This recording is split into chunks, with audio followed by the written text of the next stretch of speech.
الحمد للہ رب العالمین والعاقبۃ للمتقین والصلاة والسلام علی سید الانبیاء والمرسلین اعوذ باللہ السمیع العلیم من الشیطان الرجیم من ہمزہ ونفخہ ونفثہ بسم اللہ الرحمن الرحیم وَإِذْ قَالَ إِبْرَاهِيمُ اور جب ابراہیم علیہ السلام نے کہا ربی اے میرے رب ارینی مجھے دکھا کیفا کیسے تحیی تو زندہ کرے گا الموتا مردوں کو قال فرمایا اللہ تعالیٰ نے اولم تؤمن کیا واو اور پیچھے بھی میں نے آپ کو بتایا تھا کہ جب واو عطف آتا ہے تو ترجمے کے اندر ہم جب کریں گے تو واو عطف کو پہلے کریں گے اور حمزہ استفہام کا ترجمہ بعد میں آئے گا۔ اولم تؤمن اور کیا تو ایمان نہیں لاتا، تو یقین نہیں کرتا؟ قال ابراہیم علیہ السلام نے کہا بلا کیوں نہیں، ولیکن اور لیکن لیطمئن قلبی تاکہ میرا دل پوری تسلی حاصل کر لے، اطمینان حاصل کر لے۔ قال اللہ تعالیٰ نے فرمایا فخذ پس لے لو پکڑ لو اربعتن چار من الطیر پرندے چار پرندوں میں سے فصرہن الیک فصرہن پس مائل کرو مانوس کرو ان کو الیک اپنی طرف، ثم پھر اجعل رکھو علی کل جبل ہر پہاڑ پر منہن ان پرندوں میں سے جزءاً حصے ٹکڑے، ثم پھر ادعوہن بلاؤ ان کو، یأتینک وہ آئیں گے آپ کے پاس سعیاً دوڑتے ہوئے، واعلم اور جان لو ان اللہ عزیز حکیم کہ بے شک اللہ تعالیٰ سب پر غالب کمال حکمت والا ہے۔ دوبارہ دیکھیں وَإِذْ قَالَ إِبْرَاهِيمُ اور جب ابراہیم علیہ السلام نے کہا ربی اے میرے رب ارینی مجھے دکھا کیفا کیسے تحیی الموتا تو مردوں کو زندہ کرے گا۔ قال اللہ تعالیٰ نے فرمایا اولم تؤمن اور کیا تو نے یقین نہیں کیا؟ قال سیدنا ابراہیم علیہ السلام نے فرمایا بلا کیوں نہیں، ولیکن لیطمئن قلبی اور لیکن میرا دل پوری طرح تسلی حاصل کر لے، اطمینان حاصل کر لے۔ قال اللہ تعالیٰ نے فرمایا فخذ پس لے لو پکڑ لو اربعۃ من الطیر چار پرندے، فصرہن پس ان کو مائل کرو۔ اس لفظ کے ترجمے کے اندر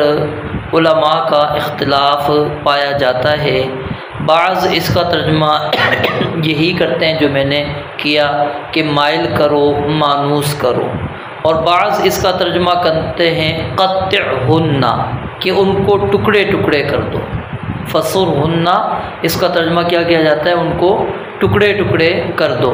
لیکن جو زیادہ بہتر ہے وہ مائل کرنا ہے، کیونکہ لفظ اور حرف الی کا جو آ رہا ہے وہ اسی چیز کا تقاضا کرتا ہے کہ یہاں پر ہم مانوس کرنا ترجمہ کریں۔ فصرہن پس مانوس کر لو ہلا لو الی کا اپنی طرف، ثم اجعل پھر بناؤ رکھو، اس سے پہلے حرف وہ جو ترجمہ ہم نے کیا نا فصرہن الیک دوسرا وہ لفظ یہاں پر معذوف ہے قطعہن کہ ان کو مانوس کرو اپنے ساتھ، پھر ان کو کاٹو ٹکڑے ٹکڑے کرو، ثم اجعل پھر رکھ دو علی کل جبل ہر پہاڑ پر، منہن ان میں سے جزءاً ٹکڑے حصے، ثم ادعوہن، پھر ان کو بلاؤ، یأتینک، وہ آئیں گے آپ کے پاس، سعین، دوڑتے ہوئے، وعلم، اور جان لو، ان اللہ عزیز حکیم، بے شک اللہ تعالی سب پر غالب، کمال حکمت والا ہے۔ سیدنا ابراہیم علیہ السلام کا جو یہاں پر سوال کرنا ہے، اس کے متعلق کل میں نے اشارتاً بات کر دی تھی کہ ابراہیم علیہ السلام کو اللہ تعالیٰ کی اس قدرت کے اوپر شک نہیں تھا، اور نہ ہی ان کا یہ عقیدہ تھا کہ نعوذ باللہ کہ اللہ تعالیٰ مرنے کے بعد دوبارہ زندہ نہیں کر سکتے، بلکہ وہ کیا چاہتے تھے؟ علم یقین کے بعد عین الیقین، کہ آنکھوں سے دیکھ کر خود مشاہدہ کریں، اور اس مشاہدے کے بعد ان کو اطمینان حاصل ہو کہ یہ ہونا ہے۔ اور رسول مکرم علیہ السلام نے فرمایا کہ نحن احق بالشک، ہم زیادہ حقدار ہیں شک کے سیدنا ابراہیم علیہ السلام سے، یعنی جب انہوں نے یہ شک کا اظہار کیا ہے تو یعنی ہم اس بات کے زیادہ حقدار ہیں کہ ہم بھی شک کریں کہ اللہ تعالیٰ مردوں کو کس طرح زندہ کریں گے۔ تو مقصود وہاں پر یہ نہیں ہے نبی علیہ السلام کا کہ ان کا شک تھا، مراد یہ کہ جس طرح انہوں نے اس پر غور کیا، تدبر کیا اور اس مسئلے کو سمجھنا چاہا کہ اللہ تعالیٰ مرنے کے بعد دوبارہ زندہ کیسے کریں گے، تو ہمیں بھی اس لیول پر آنا چاہیے کہ ہم بھی اس چیز کو سمجھیں کہ اللہ تعالیٰ مرنے کے بعد دوبارہ کس طرح اٹھائیں گے، کس طرح زندہ کریں گے۔ تو جب اللہ تعالیٰ نے سے انہوں نے کہا کہ ربی ارینی کیف تحیی الموتیٰ، اس کے بارے میں بعض مفسرین نے لکھا ہے کہ انہوں نے ایک جانور کو دیکھا جس کو درندے کھا رہے تھے، تو انہوں نے کہا یہ تو درندوں کے پیٹوں کے اندر چلا جا رہا ہے، تو اب یہ کیسے زندہ ہوگا، یہ کیسے زندہ ہوگا؟ جیسا کہ بعض لوگ اعتراض بھی کرتے تھے کہ جی مردے کو چلو قبر میں ڈالا تو قبر کا عذاب سمجھ میں آ گیا، جب مردے کو کھا گیا کوئی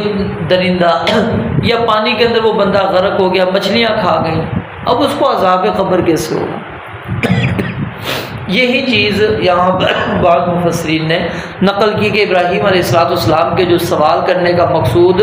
وہ شک نہیں بلکہ اس چیز کو دیکھنا چاہ رہے تھے کہ اب یہ مختلف حصوں کے اندر تقسیم ہو چکا ہے، اب ان کو اللہ تعالیٰ کیسے اکٹھا کرے گا اور کیسے اللہ تعالیٰ ان کو اس کو زندہ کریں گے۔ اسی وجہ سے اللہ تعالیٰ نے ان کے جواب کے اندر کتنے پرندے رکھے؟ 4۔ کیونکہ ان کے ذہن کے اندر کیا تھا؟ اس کے ٹکڑے ٹکڑے ہو گئے اور وہ مختلف حصوں کے اندر تقسیم ہو چکا ہے، اب اللہ تعالیٰ نے اسی طرح ان کو بات سمجھانا چاہیے۔ اب یہ 4 پرندے کیا ہیں؟ ان کا تعین کوئی صحیح سند کے ساتھ نہیں ملتا کہ ہم متعین کریں کہ یہ وہی تھے۔ بعض تابعین نے جو ہے وہ کہا ہے کہ جی مرغا تھا، کوا تھا، مور تھا، کبوتر تھا، لیکن کوئی صحیح سند اس کے متعلق موجود نہیں۔ بہرحال 4 پرندے تھے جو اللہ تعالیٰ نے ان کو کہا کہ ان کو تم اپنے ساتھ رکھو، اور یہاں پر حکمت کیا تھی کہ جب آپ ان کو مانوس کرو گے، اپنے ساتھ ہلا لو گے، آپ کو پتہ بھی ہوگا کہ یہ وہی پرندہ ہے جس کو میں نے پالا ہے، جس کے ساتھ میں نے کچھ وقت گزارا ہے۔ کیوں کہ ٹکڑے کر کے جب تم ڈال دو گے اللہ تعالیٰ زندہ کر دے، تمہارے ذہن میں پھر شک آ سکتا ہے یہ وہ نہیں ہے، یہ کوئی اور پرندہ ہو سکتا ہے۔ اللہ تعالیٰ نے وہی پرندہ دوسری شکل کے اندر دے دیا، دوسرا دے دیا، تو اس لیے اللہ تعالیٰ نے ان کو کیا کہا کہ مانوس ہو جاؤ ان کے ساتھ، ان کو اپنی طرف جھکاؤ، ان کے ساتھ اپنا ایک تعلق قائم کر لو تاکہ تمہیں یقین ہو جائے کہ یہ وہی ہیں۔ پھر اس کے بعد کیا کرنا؟ جب تم نے دیکھنا ہے کہ جی میں اب مکمل طور پر مانوس ہو چکا ہوں اور یہ بھی میرے ساتھ مانوس ہو چکے ہیں، تو اب اس کے بعد آپ نے ان کو ذبح کرنا ہے، اور ذبح کر کے ان کے ٹکڑے ٹکڑے کر دینے ہیں، اور پھر مختلف پہاڑوں کے اوپر 4 پہاڑ، کیونکہ 4 پرندے، یہ اس کے لحاظ سے بات ہو رہی ہے، اگرچہ سند کے لحاظ سے یہ بھی نہیں ہے کہ تعین، کیونکہ بعض نے 7 کیا نام ہے پہاڑ کہیں، بعض نے 5 پہاڑ کہیں، بعض نے 4 کہیں، تو وہ 4 پرندوں کے حساب سے زیادہ تر مفسرین وہ 4 کی طرف گئے کہ 4 پہاڑوں کہ اوپر جو ہے نا ان کے مختلف ٹکڑے رکھ دو، کچھ کا حصہ ادھر رکھ دیا، کچھ کا حصہ ادھر، کچھ کا، یعنی مختلف پہاڑوں پر ان کے حصے موجود ہوں گے، ایک ہی پہاڑ پر ایک پرندے کا حصہ نہیں ہوگا، سب کے اندر آ جائیں گے۔ پھر اس کے بعد کیا ہے، اللہ رب العالمین نے فرمایا ثم ادعوہن، پھر ان کو تم بلاؤ۔ جب ظاہر بندہ مانوس ہوتا ہے کسی کے ساتھ تو ان کا نام بھی رکھتا ہے، تو ان کو پھر بلاؤ۔ یأتینک سعیا، اللہ نے فرمایا وہ تمہارے پاس دوڑتے ہوئے آئیں گے، دوڑتے ہوئے تمہارے پاس آئیں گے۔ جب سیدنا ابراہیم علیہ السلام نے اسی طرح کیا اور اسی طرح ہوا جس طرح کہ اللہ تعالیٰ نے یہاں پر بیان کیا ہے، تو انہوں نے کیا، وَعْلَمْ، ادھر بھی وہی کل والی دو قرات آ جائیں گی کہ میں جان چکا ہوں کہ ان اللہ عزیز الحکیم، کہ اللہ تعالیٰ جو ہے خوب غالب، سب چیزوں پر غالب ہے اور کمال حکمت والا ہے۔ اور دوسرا امر والا صیغہ بھی ہے کہ جان لو کہ اللہ تعالیٰ کمال حکمت والا اور سب پر غالب ہے۔ تو یہاں پر ان تین آیات جو ہم نے اس رکوع کے اندر پڑھی، اس کے اندر اللہ تعالیٰ نے یہی چیزیں بیان کی کہ بعض بعد الموت، کہ مرنے کے بعد دوبارہ زندہ ہونا یقینی ہے۔ اور جب ہم قرآن مجید کو پڑھتے ہیں تو اس کے اندر تو اللہ تعالیٰ نے فرمایا بلا قادرین علی ان نسوی بنانا، یہ جو ہمارے جوڑ ہیں ان جوڑوں کے بنانے پر بھی اللہ رب العالمین برابر بنانے پر اللہ کہتے ہیں ہم قادر ہیں۔ ایحسب الانسان ان لن نجمع عظامہ، کیا انسان سمجھتا ہے کہ ہم اس کی ہڈیوں کو جمع نہیں کریں گے؟ ہم تو اس کے پور بھی اکٹھے کر لیں گے، بنا لیں گے، تو یہ تو دور کی بات ہے۔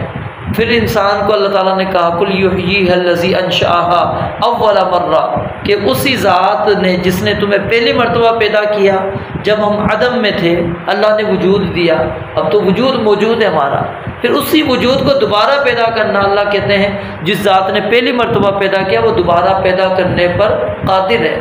اس کے لیے کوئی مشکل نہیں ہے۔ تو اس لیے یہ کیونکہ مشرکین مکہ وہ اس چیز کا انکاری تھے، آخرت کو تسلیم نہیں کرتے تھے، وہ مانتے نہیں تھے، تو اس لیے اللہ تعالیٰ نے یہ مثالیں دے کر، یہ واقعات بیان کر کے یہ بات ان کو سمجھائی کہ اللہ رب العالمین مرنے کے بعد دوبارہ زندہ کریں گے، اور اس کے اوپر اللہ تعالیٰ مکمل طور پر قادر۔ اور یہی ایک چیز ہے کہ مرنے کے بعد دوبارہ زندہ ہونا، یہ جو غریب کو، مفلس کو، مظلوم کو ایک تھوڑی سی آس ہوتی ہے کہ میرا حساب و کتاب ہوگا، مجھے اس کا بدلہ ملے گا۔ آج اگر کوئی ظالم مجھ پر ظلم کر رہا ہے تو اللہ نے مجھے بدلہ اس کا دلوانا ہے۔ جب اس سے آپ یہ آس بھی چھین لیں، امید چھین لیں کہ مرنے کے بعد دوبارہ زندہ ہونا ہے، ہونا ہی نہیں ہے حساب و کتاب بھی نہیں ہونا، تو بیچارہ کہے گا میرے پاس تو کچھ نہیں ہے۔ تو انسان کیا کہتا ہے جب تھک جاتا ہے کسی معاملے میں، وہ کیا کہتا ہے میں آپ سے بس قیامت والے دن لوں گا۔ وہ مقصود کیا ہوتا ہے کہ یہاں تو تم مجھے نہیں دے سکتے، تم مجھ پر ظلم زیادتی کر لو، لیکن اللہ تعالیٰ وہاں پر مجھے آپ کا یہ جو آپ نے میرے پر زیادتی کی، اللہ تعالیٰ اس کا بدلہ مجھے ضرور دلوائیں گے۔ تو یہی ایک امید ہوتی ہے، آس ہوتی ہے ایک مظلوم کو، اور یہی تقاضا بھی ہے کیونکہ اللہ تعالیٰ نے ہمیں اس مقصد کے لیے یہاں پر دنیا میں بھیجا، اور اس مقصد دینے کا پھر فائدہ نہیں رہتا اگر آخرت نہ ہو۔ کیوں کہ امتحان کے اندر اللہ تعالیٰ نے رکھا، اور امتحان کے بعد نتیجہ ہی نہ آیا، کچھ ہی نہ انسان کو ملے، یہ پاس ہے یہ فیل ہے، تو پھر فائدہ کیا ہوا؟ تو یہ ساری چیزیں اسی لیے اللہ رب العالمین نے رکھی ہیں، اور یہ دلائل ہیں سارے کے سارے کہ اللہ رب العالمین نے جب عدم سے وجود دی یہ ساری چیزوں کو، تو دوبارہ اس کو بنانا کوئی مشکل نہیں ہے۔ رب العالمین سے دعا ہے اللہ تعالیٰ سمجھنے عمل کرنے کی توفیق عطا فرمائے۔ وآخر دعوانا الحمد للہ رب العالمین۔